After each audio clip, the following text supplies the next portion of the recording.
But I want to start with my first guest. Victoria Churchill is back on the show. And Victoria, we've been keeping track of this mutated election cycle. And the last shoe to drop for Joe Biden was that speech last night. Now, he's stepping down. We all know it. It's not a surprise, so he's not breaking news. So now we're just watching to see, does he look so bad that they may kick him out before January comes around? How do you think he did last night, Victoria? Actually, I thought that was one of the more coherent speeches that he's given in recent months. Honestly, I wonder if it's just some of the pressure that he's had come off him. I mean, I don't know how much you are on TikTok and Instagram, but there's, a trend of, especially, women about my age, first few years in their career. And it's like the TikTok that's going around is if Joe Biden can quit his toxic job, you can too. And, that's probably some of that relief that he's feeling, that he doesn't have to pretend like he's going to do this for another 4 years, because America was not going to let him do it. And he realized that. And I think, as he said in the speech, he's ready to pass the torch. Well, he still sounded slurry, and there were a couple of spots where he sort of it seemed like he lost his train, like I just did there. And it only lasted 11 minutes. 11 minutes. And in all that, I still don't think he explained why he decided to step down. Did you get his explanation on why? Because I thought that was the whole point of the speech. I don't think we're ever really going to know why. I think he's going to try and fluff it up, make it as shiny as he can, to really kind of cement his record and cement his whatever legacy he thinks he has. And so I think that was really more the point of the speech for him. It's interesting that you bring up the 11-minute part. Actually, yesterday, I was at the Trump rally in Charlotte covering that event, talking to a bunch of voters there, as part of the New York Post swing state team. And it's really interesting because about, I'd say, 75 minutes through, I thought Trump was going to wrap up. And he kept going for another 25, 35 minutes. And I'm like, well, he's got to wrap up by 8 o'clock because that's when all the cameras are going to switch to Biden.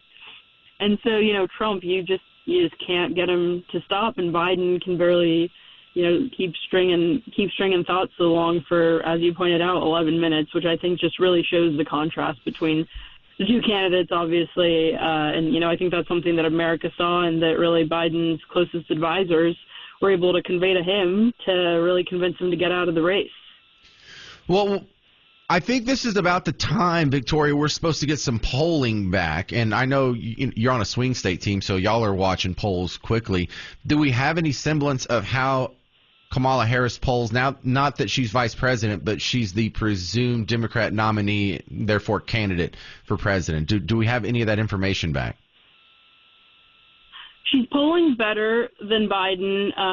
Even the Trump campaign came out with a statement, I think Monday it was, maybe early Tuesday, that even they expected her to get a bump in polling.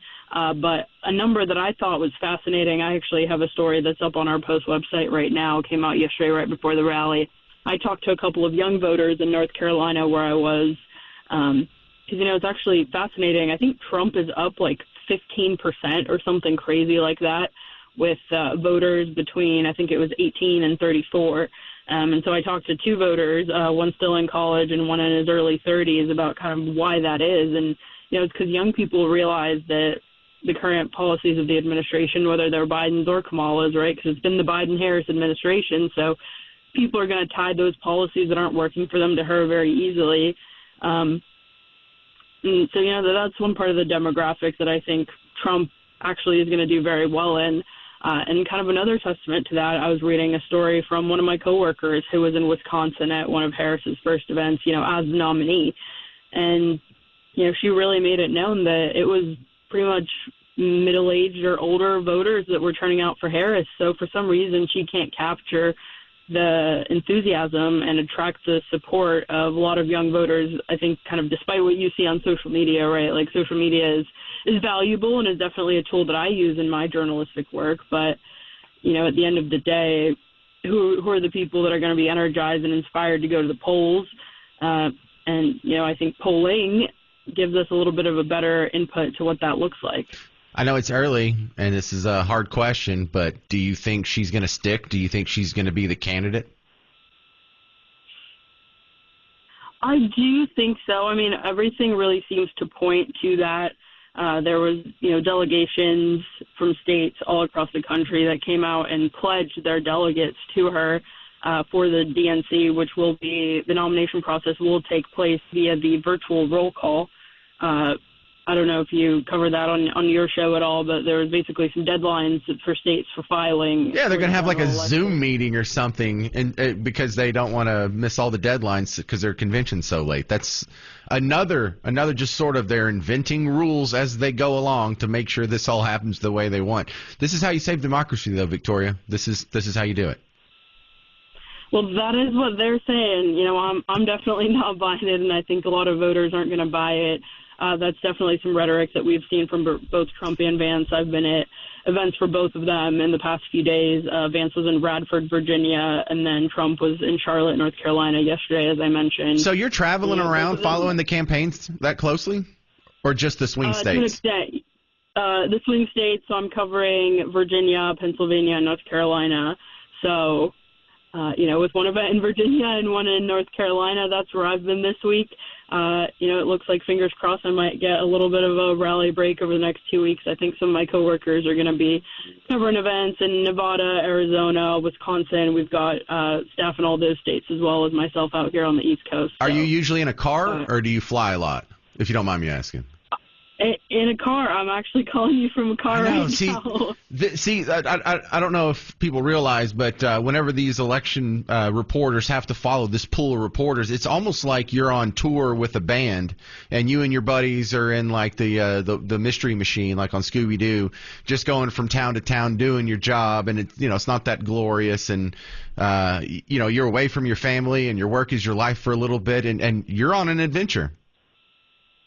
It's definitely an adventure of a lifetime, one that I'm really happy to be on. And like I said, I think what's kind of the way, I'm not necessarily an embed reporter like some of these other outlets have, but I feel like I get a little bit of a taste of that.